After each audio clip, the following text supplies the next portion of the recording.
ഇന്ന് ദിവസം 95.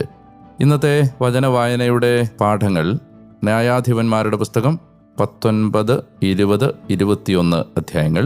ഈ വായന നടത്തുമ്പോൾ ഒപ്പം 148 സങ്കീർത്തനം നമുക്കൊരുമിച്ച് പ്രാർത്ഥിക്കുകയും ചെയ്യാം. നാം വചനം വായിച്ചു തുടങ്ങുകയാണ്. നാം വചനം വായിക്കുമ്പോൾ വചനം നമ്മെ വായിക്കുന്നു. ന്യായാധിപന്മാർ അധ്യായം 19. ഗിബെയാക്കാരുടെ മ്ലേച്ഛത. ഇസ്രായേലിൽ രാജാവില്ലാതിരുന്ന ആ നാളുകളിൽ എഫ്രായിം മലനാട്ടിലെ ഉൾപ്രദേശങ്ങളിൽ പ്രവാസിയായിരുന്ന ഒരു ലേവ്യൻ ഒരു സ്ത്രീയെ യൂദയായിലെ ബേത്ലഹേമിൽ നിന്ന് ഉപനാരിയായി സ്വീകരിച്ചു. അവൻ്റെ ഉപനാരി അവനെതിരെ വ്യഭിചരിക്കുകയും അവനെ വിട്ട് യൂദായിലെ ബേത്ലഹേമിലുള്ള പിതൃഭവനത്തിലേക്ക് പോവുകയും ചെയ്തു. 4 മാസമായി അവൾ അവിടെയായിരുന്നു. അവളോട് ഹൃദയപൂർവ്വം സംസാരിച്ച് അവളെ തിരികെ കൊണ്ടുവരാൻ അവരുടെ ഭർത്താവ് അവരുടെ പുറകെ ഇറങ്ങിത്തിരിച്ചു.